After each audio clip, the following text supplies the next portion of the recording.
मित्रों नमस्कार, मैं नीरज श्रीवास्तव एडवोकेट आपके बीच एविडेंस एक्ट जो कि नया एक्ट भारतीय साक्ष्य अधिनियम 2023 बना, उसके कुछ इम्पोर्टेंट सेक्शन के बारे में चर्चा करने के लिए आपके बीच उपस्थित हुआ हूँ। मित्रों, हम लोग अपने क्रिमिनल ट्रायल के दौरान अक्सर यह कोर्ट द्वारा या अपोजिट पार्टी या प्रोसिक्यूशन द्वारा हमेशा यह व्यवधान उत्पन्न करते हुए देखा गया है कि आप इस टॉपिक पर ऐसे क्वेश्चन नहीं कर सकते, ये रेलिवेंट नहीं है, नाना प्रकार की बाधाएं उत्पन्न की जाती हैं। इस पर हम लोग अपने माइंडसेट में ये रखा जाए कि जैसे इसमें एक सेक्शन जो है सेक्शन 6, 7 और 8 एविडेंस एक्ट 1872 का रहा, जो कि भारतीय साक्ष्य अधिनियम BSA 2023 में यही सेक्शन 4, 5, 6 बना। सेक्शन 6 एविडेंस एक्ट जो कि रजिस्ट्री एक ही संव्यवहार में होने वाले क्रियाकलाप के बारे में बताता था। जैसे कोई घटनाक्रम ऑफेंस अगर हुआ तो उसके आगे पीछे होने वाले घटनाक्रम, भागना, घटना करना या उसके साथ में सहयोग देने वाले अन्य लोगों का व्यवहार, ये सारे जो है रेलिवेंट फैक्ट में आते रहे हैं। रजिस्टर यही बताता है, एक ही संव्यवहार में होने वाले घटनाक्रम। अब इस पर जो है अगर जीरा करते समय क्रॉस एग्जामिनेशन में कोई व्यवधान उत्पन्न होता है तो आप इस सेक्शन में हम लोग ये बात समझाई जा सकती है कोर्ट को कि इस घटना, अमुक घटना, पर्टिकुलर घटना के आगे पीछे जो भी क्रम आए हुए हैं, अन्य जो परिदृश्य दिखाई दे रहे हैं, उनके बारे में जीरा होगी, जीरा करना होगा। प्रोसिक्यूशन के एविडेंस को डिस्ट्रॉय करने के लिए, इम्पीच करने के लिए एविडेंस को, विटनेस को, हमें आगे रजिस्ट्री हमको ये बताता है कि आप केवल उसी पर्टिकुलर ऑफेंस पर, पर्टिकुलर इंसिडेंट पर आप जीरा नहीं करेंगे, उसके आगे पीछे होने वाले घटनाक्रम, कैसे भागा, कहाँ से आया, कौन ले गया, सारी चीज़ों पर आप जीरा क्रॉस एग्जामिनेशन डट के करेंगे। सेक्शन 6 के बाद सेक्शन 7 जो बताता है ओकेजन काज इफ़ेक्ट, क्या अवसर मिला एक्यूज को वहाँ जाने का, ओकेजन अवसर कैसे मिला, क्या काज रहा, क्या कारण रहा ऑफेंस करने का, अगर किया तो उसका इफ़ेक्ट क्या हुआ। सेक्शन 7 इस पर भी क्रॉस एग्जामिनेशन डटकर होना चाहिए। ओकेजन काज इफ़ेक्ट सेक्शन 7। सेक्शन 6 रजिस्ट्री, कैसे अवसर मिला, आदमी कैसे वहाँ घटना स्थल पर अमुक प्लेस ऑफ इंसिडेंट पर पहुँचा। इसको जो है अगर प्रोसिक्यूशन की स्टोरी है कि हाँ उस जगह पर उसको कैसे वो पहुँचा, तो हम डिफेंस का ये ड्यूटी होती है कि ओकेजन दिखाना कि कैसे वो उसको अवसर ही नहीं मिल सकता कि वहाँ पहुँच सके। काज है, कोई ऐसा कारण नहीं था कि वो ऐसी घटना वो कारित करे, मोटिव कोई नहीं था। यदि हुआ तो उसका इफ़ेक्ट क्या हुआ, अगर कोई घटना घटी तो क्या इफ़ेक्ट हुआ। यदि कोई धमकी दिया गया, 506 वगैरह है या कुछ हुआ, तो उससे रेलिवेंट एविडेंस भी मिलने चाहिए। अगर किसी को जान से मारने की धमकी दी जाती है तो उसे डरना आवश्यक है। इंटिमिडेशन जैसे वो बताता है कि अगर वो भयभीत नहीं हुआ तो कोई मतलब नहीं ना, 506 कहते रहिए। और रही बात उस घटना स्थल पर वो नहीं पहुंच रहा है, उसको अवसर ही नहीं मिल रहा है, कहीं अगला आदमी ड्यूटी कर रहा है, उसको वहाँ पहुँचने का अवसर, टाइम नहीं मिल रहा है, साधन नहीं मिल रहा है, तो फिर घटना के समय वो नहीं पहुँचा। उसका कोई रीज़न नहीं था, काज नहीं था वहाँ जाने का, कोई मोटिव नहीं था। ओकेजन काज इफ़ेक्ट पर जम करके क्रॉस एग्जामिनेशन ये होना चाहिए। तीसरा आता है सेक्शन 8 जो कि सेक्शन 6 BSA 2023 का हो गया। मोटिव, प्रिपरेशन और कंडक्ट बताता है। जब जीरा के दौरान क्या मोटिव था, क्या हेतु था उसका, क्यों वो गया, क्यों किया, इस पर जो है नहीं गया, इस पर हम लोगों को डिफेंस में यही ना दिखाना है कि उसका कोई मोटिव नहीं था। प्रिपरेशन क्या किया, अगर मान लिया कि कोई हत्या घटना की बातें हैं तो वो तैयारी कर रहा है, प्रिपरेशन है, औजार है, असलाह है, तैयारी किया, ख़रीदा।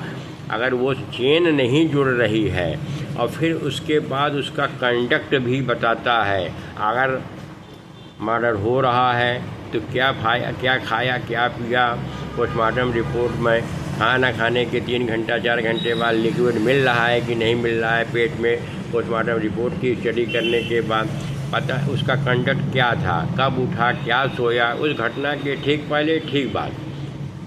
अगर जब तक कंडक्ट नहीं रेलेवेंट होंगे तब तक ये नहीं कहा जा सकता है कि इसी से तो डिफेंस की बचाव होता है कि उसका जो है आपको प्रूव करना होता है, बताना होता है साहब ऐसा कोई कंडक्ट ही नहीं सामने आ रहा है कि वो वहाँ पर गया हो, वो ऐसी प्रिपरेशन किया हो, उसका कोई हेतु रहा हो, कोई पुरानी दुश्मनी रही हो, ऐसा कुछ नहीं रहा है। प्रिपरेशन उसने कोई नहीं किया, कोई उसका मोटिव नहीं था, कोई कंडक्ट नहीं दिखाई दे रहा है कि वो वहाँ से भागा गया और उसके बाद का होने वाले घटना के बाद कोई ऐसा उसका कंडक्ट नहीं साबित करता है कि वो मौके पर रहा हो। इस तरीके से उसके इर्द गिर्द घटना का जो एलिगेशन लगा है उसके आगे पीछे हम लोगों को जीरा करना इन सब टॉपिक पर बहुत ज़रूरी हो जाता है, तभी जाकर के प्रोसिक्यूशन के विटनेस का डिस्ट्रक्शन हो सकता है। तो ये 3 सेक्शन दे रहे, सेक्शन 6, 7, 8 रजिस्ट्री और सेक्शन 7 ओकेजन कॉज इफेक्ट और सेक्शन 8 मोटिव प्रिपरेशन कंडक्ट। इसको हमेशा ध्यान में रख करके जीरा करने की बात हमेशा आदमी डिफेंस काउंसिल को रखना चाहिए। इस पर कई केस लॉ वगैरह भी हैं, कभी इस पर चर्चा किया जाएगा। इसके बाद सेक्शन 17 आता है और सेक्शन 27 एक आता है रिकवरीज में। सेक्शन 17 एडमिशन बताता है, ये FIR घटनाक्रम के ठीक होने के घटनाक्रम के बाद FIR के पहले अगर कोई आदमी जो है एडमिशन कर लेता है किसी के सामने कि हाँ साहब हमने जो है ऐसा क्राइम किया है, तो इसको जो है उसका जो एडमिशन ये 17 का है, ये रेलिवेंट हो जाएगा। जो 25-26 हम लोग पढ़ते हैं कि कन्फेशन बिफोर पुलिस, कन्फेशन इन कस्टडी, जहाँ हम लोग पढ़ते हैं जहाँ कस्टडी में कोई कन्फेशन किया है कि द्वारा, या कन्फेशन बिफोर पुलिस है कोई कहा गया है तो इसको जो है रेलिवेंट नहीं माना जाएगा, एडमिसेबल नहीं होगा 25-26। इससे ये अलग हट करके सेक्शन 17 है, एडमिशन है, संस्वीकृति है।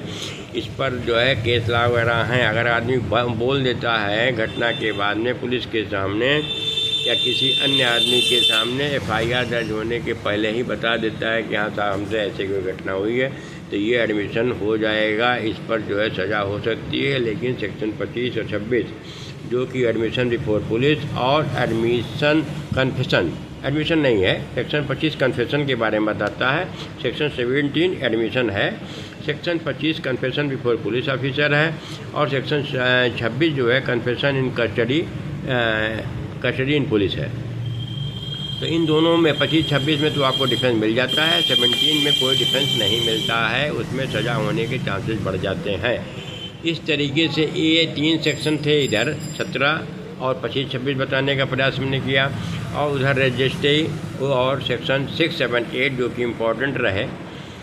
और इसके बाद आता है इसका जो है 56, 57, 58 जो कि इम्पोर्टेंट है, एविडेंस एक्ट का रहा है, जो कि 56 बन गया 51, 57 बन गया 52 VSA का, 58 बन गया 53। 56 है need not to be prove, इसकी कोई अगर जुडिशियली नोटिस जो है कोर्ट ले चुका है किसी भी फैक्ट का, वो जानकारी कोर्ट अगर एडमिशन ले लिया है, जानकारी ले लिया है, तो उसको हम लोगों को प्रूव करने की ज़रूरत नहीं है।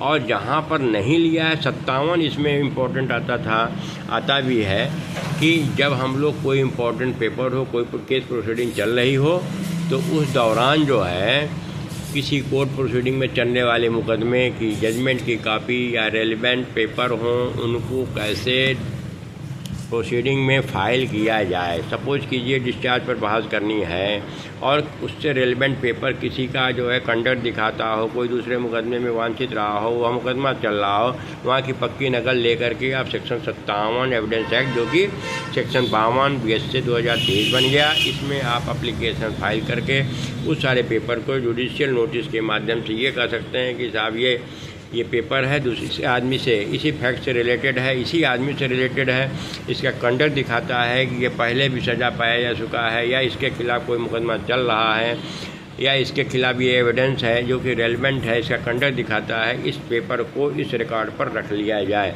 तो कोर्ट मजबूर होगी सेक्शन 57 एविडेंस एक्ट, और जो कि BSC 52 सेक्शन 52 BSC में उसको लेना ही पड़ेगा। तो इस तरीके से सेक्शन 56, 57 और 58 भी बताता है कि जो फैक्ट अपोजिट पार्टी एडमिट कर ली हो उसको प्रूव करने की ज़रूरत नहीं है। 56 बताता है need not to be prove admit judicial notice जिसकी ले चुकी हो कोर्ट, उसके बारे में हम लोगों को कोई मतलब, यानी 56-58 से मतलब नहीं है। इसमें 57 इम्पॉर्टेंट रहा है। इसमें ये कहा गया है कि कोर्ट को विदेशों के ला के बारे में जानकारी, धार्मिक ग्रंथ के बारे में है, इन्वायरमेंट के बारे में, सब किस जानकारी कोर्ट को होनी चाहिए, ये एग्जॉस्टिव नहीं है। इस पर अनलिमिटेड लिमिट होती है। कोर्ट को जानकारी हर चीज़ जुडिशियल नोटिस लेने के लिए उसको ज्ञान होना चाहिए, नहीं है तो आपको इस सेक्शन के माध्यम से जो भी पेपर, कोई भी लॉ अगर उससे रिलेटेड है तो आप रिकॉर्ड पर फाइल कर सकते हैं। इस तरीके से ये सेक्शन जो है 57 इधर इम्पोर्टेंट रहा है। और उधर शुरुआत में हमने बताया सेक्शन 6, 7, 8 और 17 जो कि एडमिशन के बारे में था। सेक्शन 25, 26 एविडेंस एक्ट का रहा है। कन्फेशन के बारे में 56, 57, 58 में से 57 अच्छा रहा है, जिसके माध्यम से हम लोग कोई भी एविडेंस, कोई भी डॉक्यूमेंट कोर्ट पर रिकॉर्ड पर फाइल कर सकते हैं। इस तरीके से हमने एविडेंस एक्ट के बारे में कुछ थोड़ा सा जानकारी अध्ययन किया, जो कि हम लोगों को ट्रायल में क्रॉस एग्जामिनेशन के समय ये यूजफुल हो सकती है। पुनः मैं किसी अन्य टॉपिक में आपके बीच उपस्थित होऊंगा। तब तक के लिए धन्यवाद, नमस्कार।